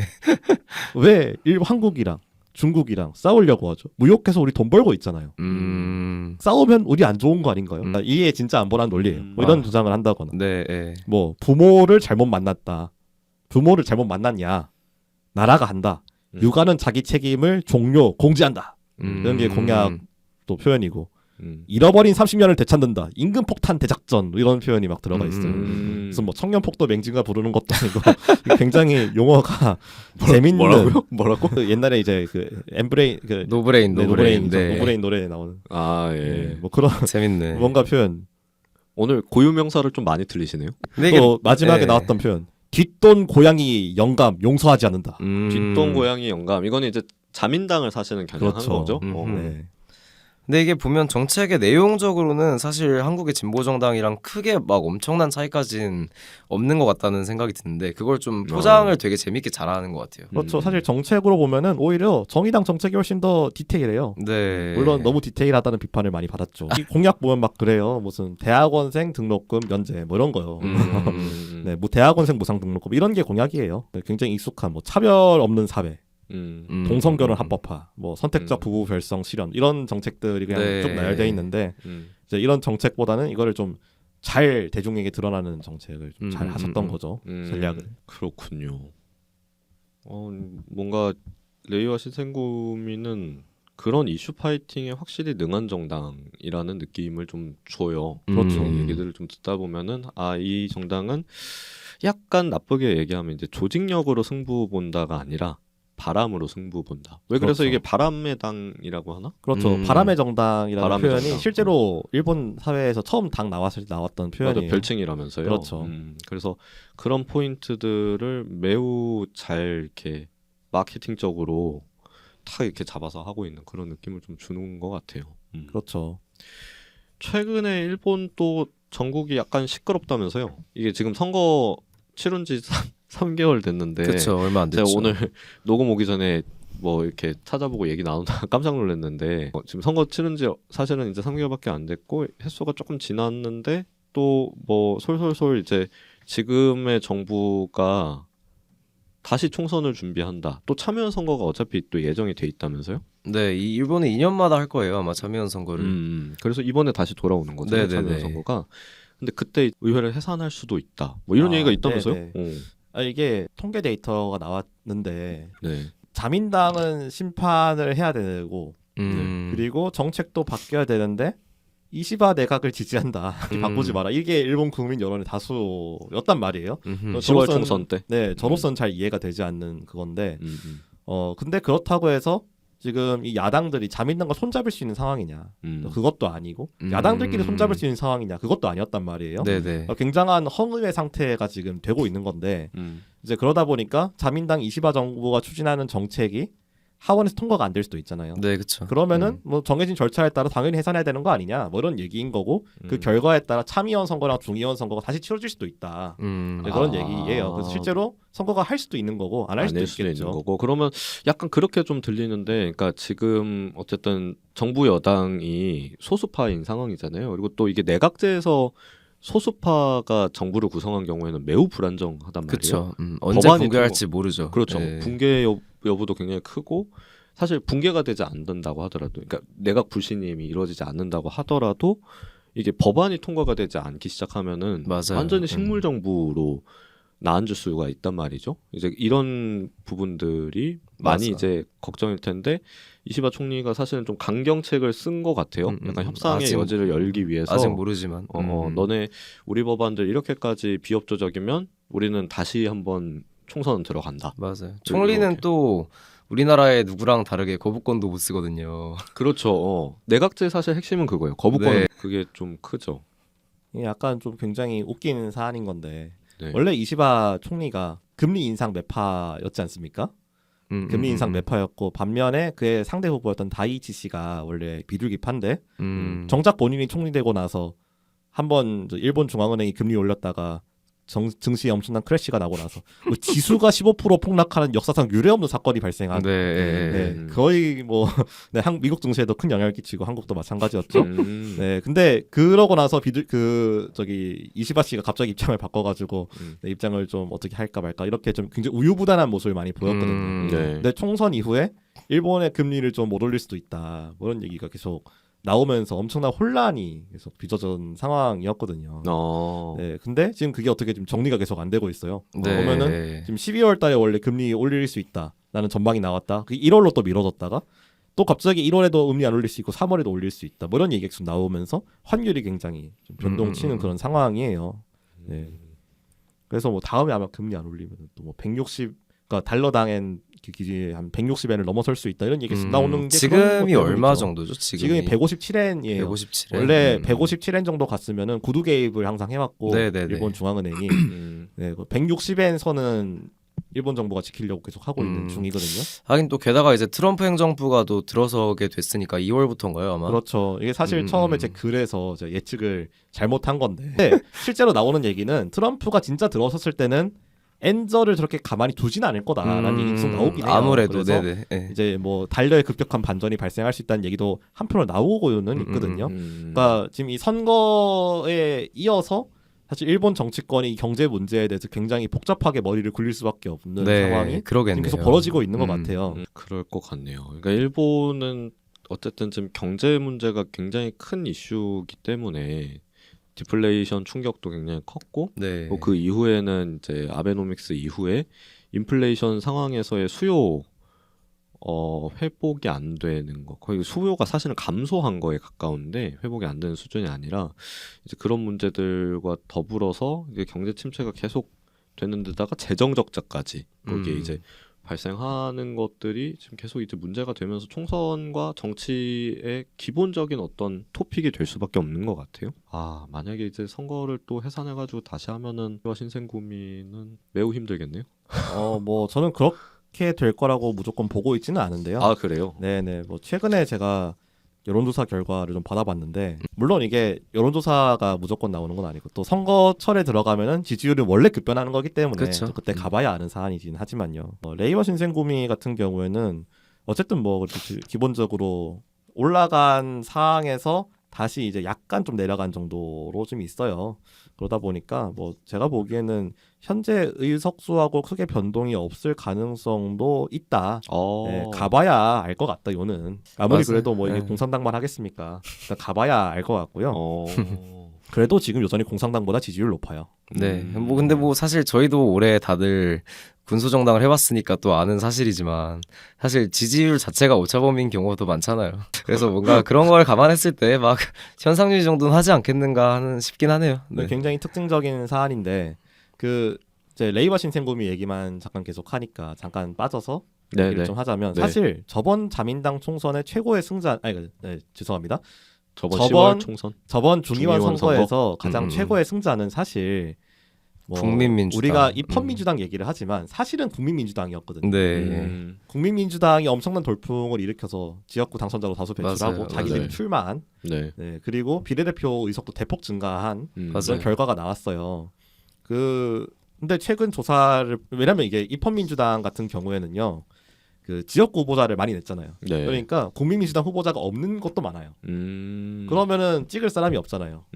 입헌민주당을 찍어야죠.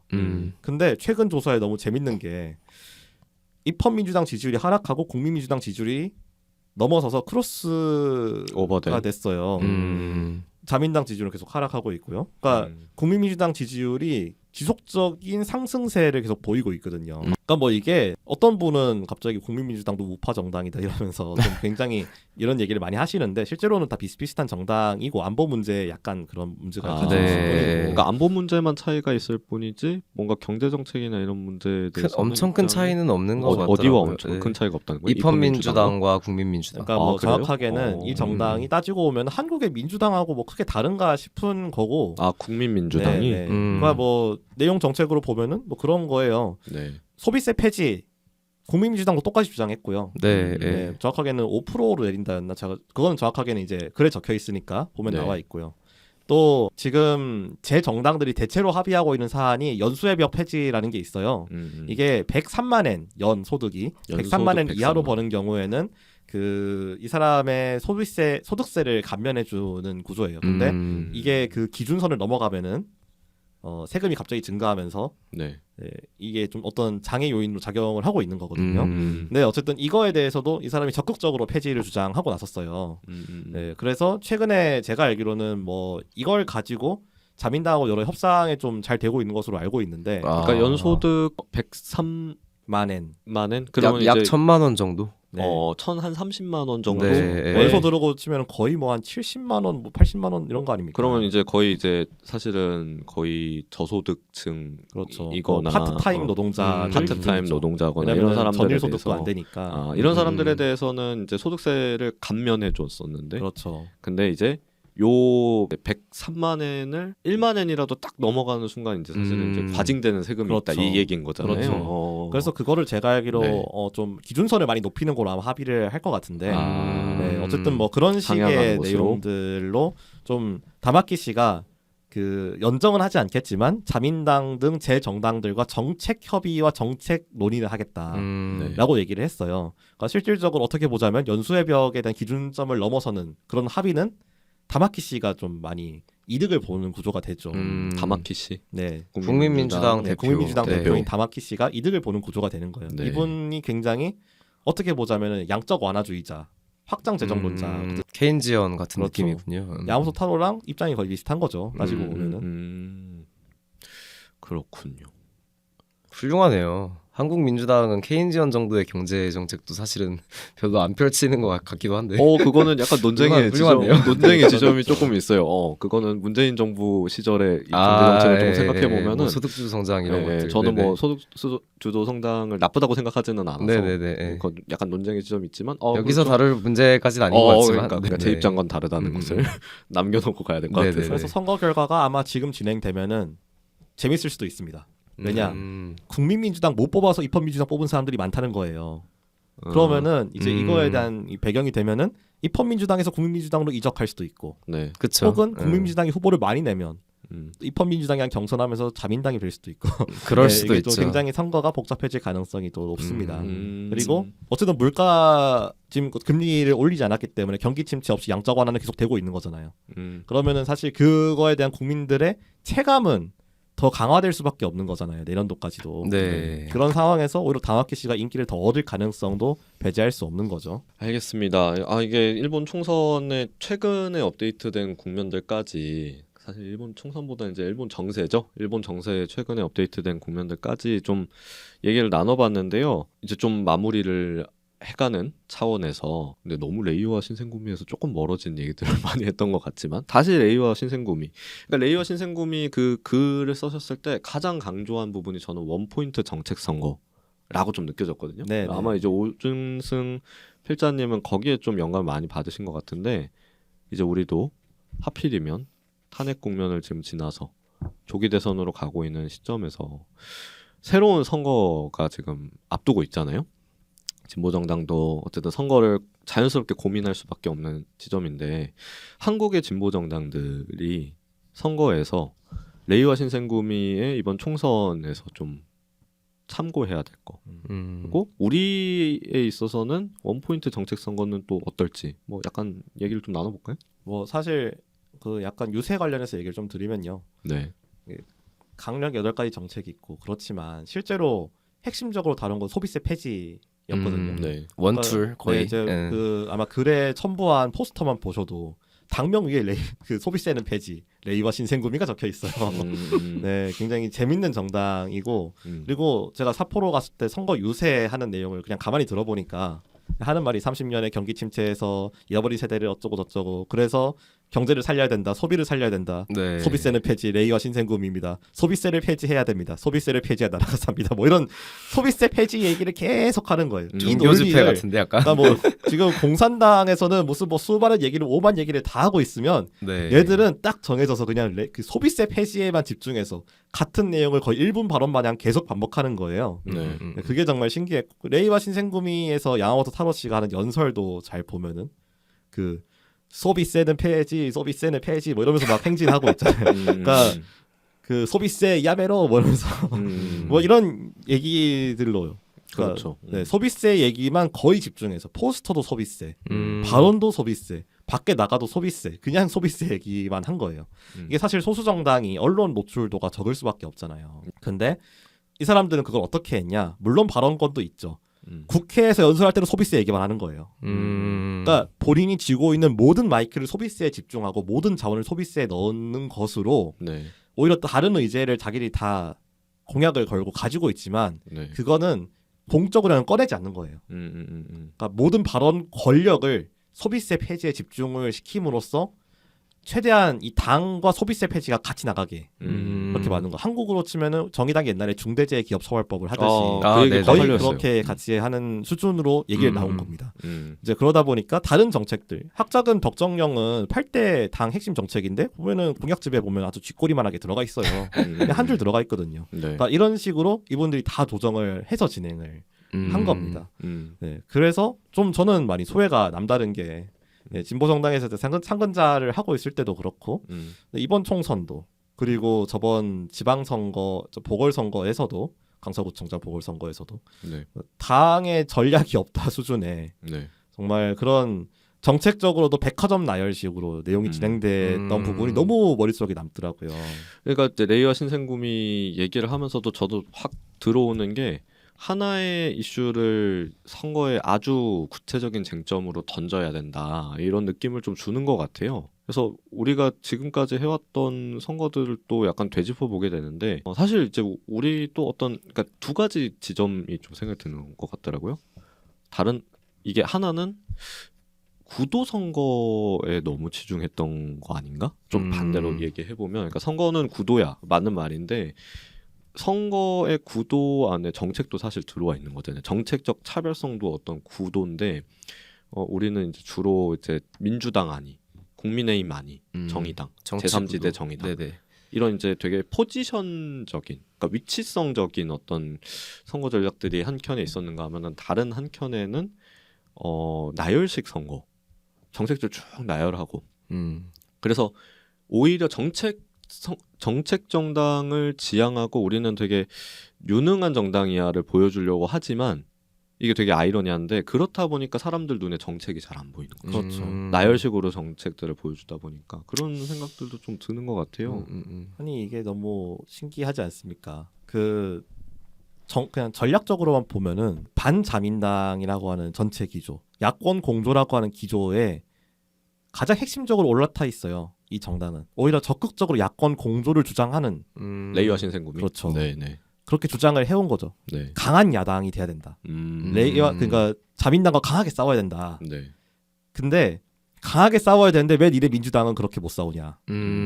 라고 제기하면서 이제 그런 자기신들의 어떤 강점, 어떤 활력 있고 적극적인 그런 부분을 좀 많이 강조를 하면서 동시에 이제 그 차별성을 정책 가지고 좀 보여주는 그런 모습을 전략적으로 잘 구사한 거죠. 그러니까 선거 전략을 그렇게 짠 거예요, 이분들은. 근데 정의당 같은 경우에는 사실 양당에 끌려다니지 않겠다라고 하면서 좀 누가 보기에도 좀 이상한 논리를 좀 쓰면서 그걸 쟁점을 회피하려고 한 게 좀 저는 많이 문제였다고 생각이 들어요. 그러니까 사실 그 논리 같은 뭐 예를 들자면은 그래요. 체포동의안 논리를 또 들 수 있겠죠. 이재명 체포동의안. 그렇죠. 이재명 체포동의안. 네네. 네, 이재명 갑자기 체포동의안 세게 같은 나오네. 경우에도 네. 마찬가지인 건데 네. 어쨌든 그 당시에 여러 쟁점에 대한 평가랑은 별개로 그때 정의당이 했던 발언이 그거였지 않습니까? 정의당은 원리 원칙적으로 체포동의안에 대하여 폐지해야 된다는 입장을 가지고 있었습니다. 불체포 특권을 그래서 폐지한다. 이재명 네네. 씨가 어떻게 되는 거랑은 전혀 관계없다. 이재명 씨가 검찰에게 좀 부당하게 압력 수사받고 있는 걸 규탄한다. 하지만 체포동의안은 그 폐지가 되어야 되기 때문에 저는 이재명 씨 체포동의안에 찬성합니다가 당의 입장이었어요. 그러니까 이게 양쪽 지지층을 다 만족할 수 없을 뿐더러 자당 지지층도 만족할 수 없는 내용으로 얘기를 전 했다고 봐요. 맞아요. 네, 이런 게 대표적인 논리고 또 사실 제가 당 상근을 마지막으로는 정책본부에서 일을 했었거든요. 네.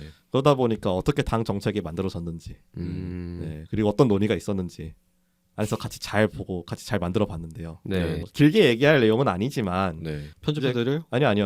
길게 얘기할 내용은 아니지만 네, 네. 이런 부분이에요.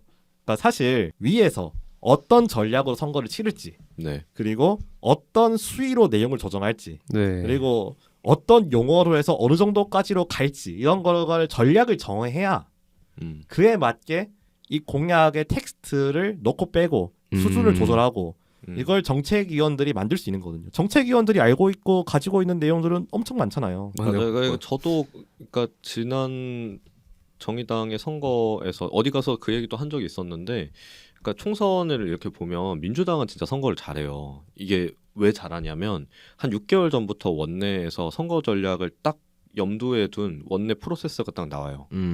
이번 총선이 저는 사실 그랬다고 보는데 그 이전까지는 여야 합의에 대한 내용들을 가지고서 막 협상을 하다가 한 선거 이제 6개월 전부터 앞두고서는 야당이 이제 단독으로 법안들 처리하기 시작하는 거예요. 어차피 이거 거부권 될 건데 거부권 뻔한데 야당이 왜 이렇게 갑자기 막 이전까지는 이건 좀 뭐 여야 합의가 있어야 되고 이랬던 이제 여러 논쟁적인 법안들 그때 이제 중대재해처벌법이나 노란봉투법도 그랬었잖아요.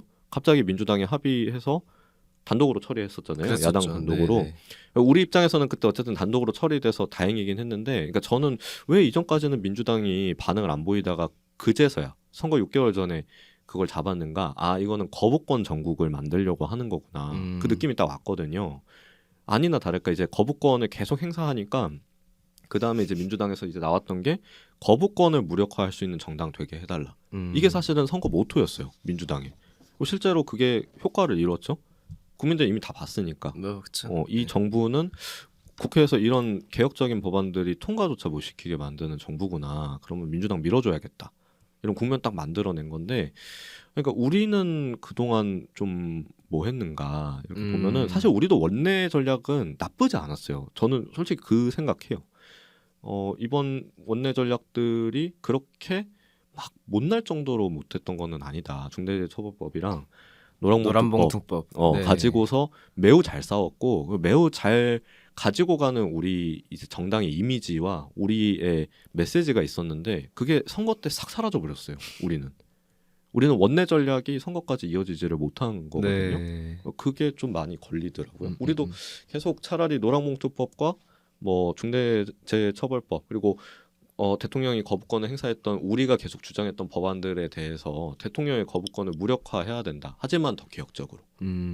민주당보다 더 개혁적으로 거부권을 무력화할 수 있는 정당 정의당이라고 하는 이미지를 계속 가져갈 수 있는 선거 전략 필요했는데 그런 부분들이 없어져서 너무 아쉽다 이런 생각이 좀 들어요. 그러니까 선거 전략이 너무 없었던 것처럼 보여져. 네네. 물론 이제 모든 보면. 공약을 다 잘 할 수는 만들 없지. 필요는 없죠. 네. 그러니까 정확하게는 의무 방어전을 하는 거는 필요하다. 근데 그거는 얘기했던 것처럼 그냥 잘 적어서 공약집에만 실으면 돼요. 왜냐? 맞아요. 네. 관심 있는 사람은 찾아서 봅니다.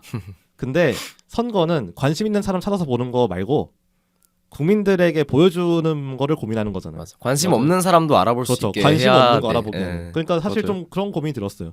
저기 이 얘들 있잖아요. 레이와 신생구미가 쓴 그 포스터 첨부한 내용 보시면은요. 네. 3가지 3대 공약은 포스터에 적혀 있어요. 음, 그리고 1대 공약이 핵심 슬로건으로 들어가 있어요. 네. 나머지는 공약집에 담겨 있지도 않죠. 음, 그러니까 이렇게 분류를 하는 거거든요. 그러니까 별로 필요 없는 거 이번 선거에서 의무 방어전 하고 약속을 위해서 진보 정당의 상징성을 보여주는 공약 음, 잘 적어서 공약집에 그냥 대충 넣고 그 다음에 좀 찾아보고 받아봤을 때 흥미 느낄 수 있는 그런 공약 그 3개쯤 뽑아가지고 넣고 국민들에게 보여주는 건 1개만 이렇게 해야 되는 거였는데 지금 1개는커녕 3개도 제대로 못 뽑은 거고 제가 보면 10개도 제대로 못 뽑은 것 같아요. 네. 맞아요. 네. 선택과 집중을 못했죠, 사실은. 아니 그래서 뭐 그런 얘기 있잖아요. 왜 LG 관련해서 얘네는 기깔나게 가전제품 잘 만들어 놓고 홍보를 안 하네? 막 약간 이런 말들이 있잖아요. 네. 그러니까 우리가 사실 비슷한 거 하고 있는 것 같아요. 그러니까 공약집은 저도 볼 때마다 공약집 진짜 괜찮다 느낄 때가 많거든요. 특히 이번에 녹색정의당 공약집도 꽤나 저는 뭐 이 짜임새가 좋았다고 네, 느껴질 괜찮았어요. 정도로. 네. 근데 저 같은 사람들이 많지 않다는 거죠. 맞아요. 저처럼 앉아가지고 정책공약집 계속 이렇게 정독하고 이런 사람들이 선거를 투표하는 게 아니라 정말 바쁜 유권자들이 우리의 미래를 위해서 정말 짧은 시간 동안 집중하는 그 사이에 우리가 무슨 이야기를 던질 건가 그 고민이 우리는 항상 좀 부족하게 느껴지는 것 같아요. 항상 되게 모범생처럼 뭔가 되게 웰메이드적인 뭔가를 만들어 놓고 우린 이만큼 웰메이드 정당이야를 강조하는데 사실 조금 냉정하게 말하면 유권자들 입장에서 그럴 시간 없거든요. 그렇죠. 그걸 다 찾아보고 맞아요. 이럴 수 있는 네. 시간은 없잖아요. 관심도 잘 안 생기고 사실 그래요. 그런 정도까지. 사실 제 친구가 그 친구에게 들었던 표현이 있어요. 그 네. 선거 때 전후에서 나왔던 얘기인데 네. 정의당은 뭐 하는 정당인지 모르겠다. 차라리 종북이라도 해라. 그냥 진짜 그런 얘기까지 나왔다는 거예요. 네네네. 그러니까 뭐 하는 정당인지 모르겠다 이 당은. 정체성을 모르겠다는 거예요. 뭐 뭐 하고 있는지도 모르겠고. 음. 그러니까 그게 제가 보기에 좀 가장 큰 문제가 아니었나 싶습니다. 맞아. 네. 그러게요. 참. 그 뭐 사실 예전에 진보 정당들이 엄청 잘했다, 뭐 미화한다 이런 건 아니지만 그 볼 때마다 항상 느끼는 거는 예전에 이제 민주노동당이 2004년도에 사실 부자에게 세금을 서민에게 복지를 요 슬로건 하나로 뜬 거잖아요. 사실은 그건 정말 잘 지은 슬로건이었다라는 생각이 드는데 여전히 사실은 그 이후 지금 거의 20년이 넘었는데 그 20년 동안 그걸 넘는 어떤 키포인트로서의 슬로건을 업데이트하지 못했다라고 하는 게 너무 큰 아쉬움이 좀 드는 것 같아요. 항상. 그리고 당의 어떤 발언권을 가지고 있는 분들 그 자원을 집중해서 배치했어야 되는데 잘 보면 대변인실도 그냥 알아서 메시지 나가게 이렇게 하고 맞아요. 대표님 죄송합니다만 정말 사랑하는 대표님 정말 죄송합니다만 솔직히 어떤 전략이 있으신지 잘 모르겠고 제가 보기에는 네.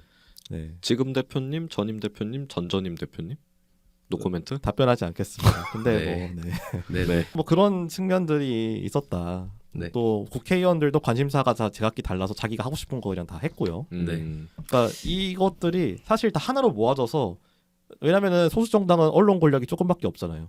그러면 토론에 나가는 사람도, 방송 나가는 사람도, 또는 그 기자에게 뿌리는 메시지도 다 이거를 알뜰살뜰하게 써야 되는데 글쎄요, 알뜰살뜰하게가 아니라 그냥 이렇게 다 방치한 게 아닌가. 네. 전 대표님들 혹시 방송을 들으신다면 당원의 충원으로 뭐 고깝지 않게 여겨주시면 정말 감사하겠습니다. 제가 일부러 그런 얘기 안 하고 그냥 넘어갈라 했는데 얘기를 하셨군요. 네, 알겠습니다. 이제 슬 좀 정리를 해볼 텐데요. 레이와 신생구미와 일본 총선에 대해서 열심히 애정을 가지고 쓰셨던 오준승 필자님이 마지막으로 오늘 첫 회 도모 뒷담화에 남기고 싶은 좀 말씀이 있으시다면 한마디 해주세요. 네, 사회자님 재밌게 편집해 주시고요. 그리고 네, 잘 해보시죠. 네, 알겠습니다. 레이와 신생구미와 한국 진보정당에 대해서 또 한마디 짧게 남겨주신다면? 아, 이미 좀 길게 얘기를 하신 것 같은데. 네, 모범 답안이 있었다. 모범 답안이 원내 정당 있었다. 기준 모범 답안이 있었다. 아, 우리가 할 수 있는 모범 답안이 있었던 것 같고 레이와 신생구미에서 그걸 좀 봤던 것 같다. 네. 약간 이런 말씀인가 보네요. 네, 알겠습니다. 오늘 오준승 필자님과 레이와 신생구미 그리고 일본 총선에 대해서 이야기를 나눠봤습니다. 다음 회차는 또 우리 장태린 필자님을 모시고 진행을 해볼 예정인데 이게 또 아직까지도 핫 이슈인데 동덕여대 시위와 관련된 동덕여대 투쟁과 관련된 이야기를 좀 나눠볼 예정입니다. 오늘 또 마침 우리 사전 미팅도 하고 왔죠. 네, 또 또 되게 재밌을 것 같더라고요. 중요한 이슈기도 하고 워낙 네. 중요한 얘기들도 또 이기도 하고 또 우리 장태림 필자님이 워낙 잼예가 많으신 분이 너무 다음 회차는 재밌을 것 같습니다. 다음 방송 재미는 좀 기대해볼 만할 것 같다 이런 생각 좀 들고요. 녹음한 저희는 좀 오늘 재밌었던 것 같은데 네. 아닌가요? 아유 재밌었죠. 말을 완전. 너무 많이 한 것 같습니다. 표정들이 이제 다들 너무 지치셔가지고 즐거워요. 얼른 정리해봐야 될 것 같습니다. 알겠습니다. 듣는 분들도 참 재밌으셨으면 좋겠고요. 다음 회차에서 조금 더 발전된 모습으로 또 뵙겠습니다. 날이 요새 너무 추워졌는데 다들 감기 조심하고 여기 계신 분들도 간단하게 인사를 하면